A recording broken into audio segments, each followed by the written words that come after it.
teman-teman, saya lanjut lagi.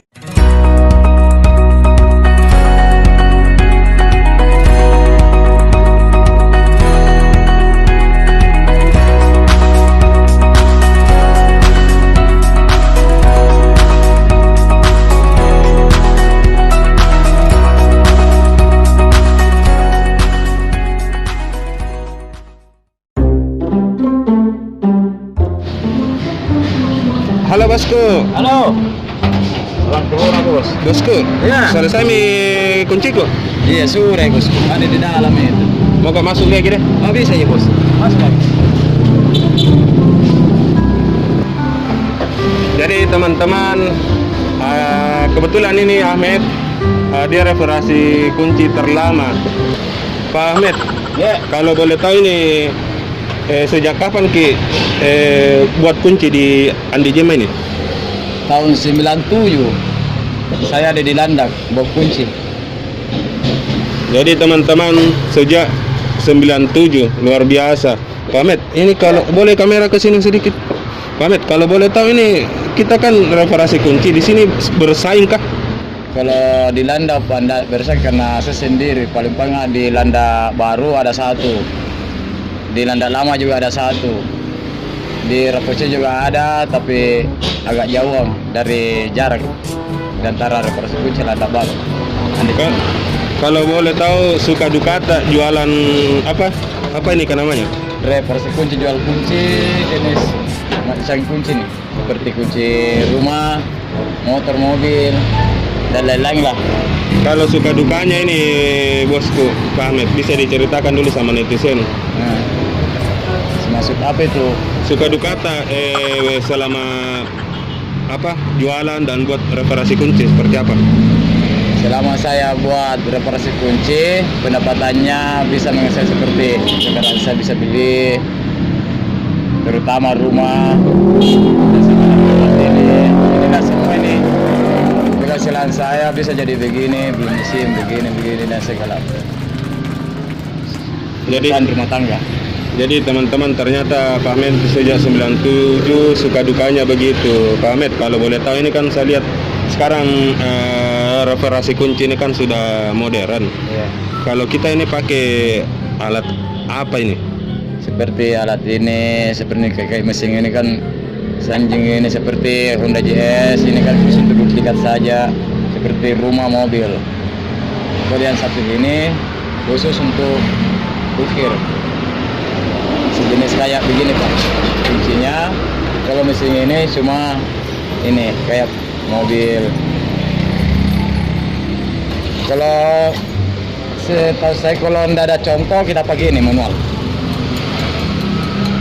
Jadi Pak Ahmed, kalau buat kunci itu berarti serba bisa di. Kalau kunci rumah, kemudian kunci mobil, berarti adakah tidak yang pernah konsumen tak salah gunakan ini kunci?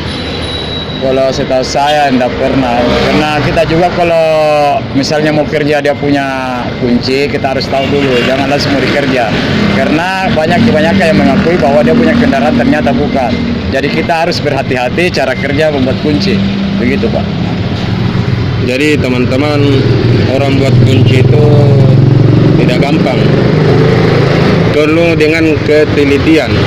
Begitu barangkali Pak Ahmed. Dan kesabaran. Kalau kita terlalu terburu-buru, bisa saja kunci kita bisa rusak. Jadi kita perlu tahu bahwa di dalam itu cara pengukurannya harus memang pas, tidak bisa lebih, tidak bisa kurang.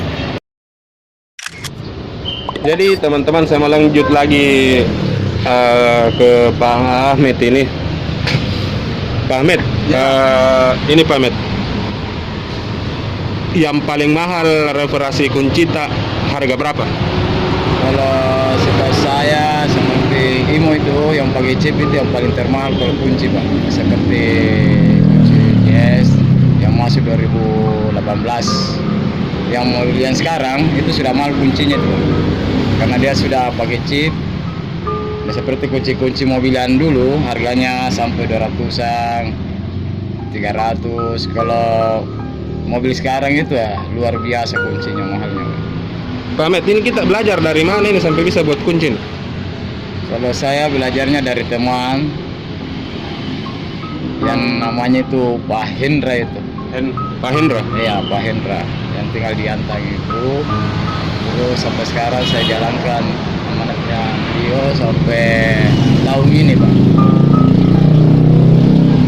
Berarti teman-teman, Ahmed ini ternyata sudah turun-menurun. Pak Ahmed, ini saya mau tanya lagi nih. Kalau boleh tahu ini Pak Ahmed, pernah tidak ini kunci ini, kan kita ahli dalam buat kunci, pernah tidak sekali-sekali ada niat untuk melakukan kejahatan dengan kalian itu? Tidak pernah, karena kita berpikir kalau kita mau pakai untuk kejahatan ini kan gampang sekali. Makanya mungkin Allah juga beri kita seperti rezeki ini. Semua teman-teman yang ada di Makassar di buat kunci, tidak pernah terjadi hal-hal yang ingin seperti itu, Pak. Mungkin dia pikir lebih bagus kita cari uang yang halal daripada uang yang haram. Jadi teman-teman, Pak Ahmed ini ternyata orangnya super sekali. Pak Ahmed, saya mau pesan-pesan tak kepada seluruh masyarakat Indonesia, terutama netizen, bagaimana membangun usaha kecil dan bisa besar itu seperti apa menurut kita? Kalau dulu saya waktu sebelum jadi begini kan dari manual dulu, kecil, akhirnya sampai sekarang bisa berubah kayak begini. Dan keilmuan juga bisa bertambah. Dari dulunya itu kita cuma membongkar, lama kelamaan tinggal kita pakai seperti ini pengukurnya, pakai kawat untuk bisa mengetahui isi dalamnya itu kunci. Kalau kita sudah tahu, nanti kita buat dari luar, ndak seperti dulu-dulunya kita sering bongkar. Sekarang ndak seperti itu lagi. Jadi teman-teman, ternyata keahliannya Pak Ahmed ini lebih daripada super bagi saya ya. Pak Ahmed, salam dulu sama netizen. Ya, salam buat netizen sana. Selamat siang, Bapak. Jadi teman-teman, Pak Ahmed ini sudah puluhan tahun buat reparasi kunci di Andi Jema. Jangan lupa datang ke sini buat reparasi kunci khusus rumah, kendaraan, segala macam lah. Ya. Jadi teman-teman, itulah bincang-bincang santai saya sama Pak Ahmed, ahli reparasi kunci serbaguna. Bisa dipakai juga untuk mencongkel kendaraan, maksudnya mencongkel kendaraan pribadi ya, kalau dalam keadaan kuncinya hilang, begitu Pak Ahmed. Kalau misalnya kunci hilang harus dibuka dulu. Ada memang alatnya khusus untuk dibuat, jangan dipaksakan untuk mencungkil saja, karena lebih berbahaya juga kalau dicungkil mobilnya orang baru tidak ada alat. Kalau cuma mencungkil dia membahayakan, itu kaca bisa pecah. Jadi hati-hati mencungkil, karena mencungkil kendaraan dengan mencungkil lain itu beda teman-teman. Beda nih. Iya beda. Kalau reparasi kunci cara mencungkil itu masih utuh, dia punya kendaraan, tapi kalau orang lain itu kan bisa membahayakan seperti kacanya rusak. Jadi berpikir kalau tak tinggal kunci tadi dalam, hubungi tukang kunci daripada kita pakai kekerasan mau pecah kaca gara-gara kunci yang tertinggal di dalam. Lebih bagus kita ambil tukang kunci, karena sekarang kan cara bukanya gampang. Jadi teman-teman, itulah cerita Pak Ahmed, singkat, jelas, sangat luar biasa menurut saya, karena walaupun bagaimana dia keahliannya yang bisa buat kunci yang rusak menjadi bagus, dan yang bagus bisa juga jadi rusak teman-teman. Jadi sekian video kali ini teman-teman. Jangan lupa like, comment, subscribe, dan jangan lupa selalu berpuasa, jaga ibadah, pakai masker kayak Pak Ahmed pakai masker, dan tetap semangat di bulan suci Ramadan. Assalamualaikum warahmatullahi wabarakatuh. Waalaikumsalam warahmatullahi wabarakatuh.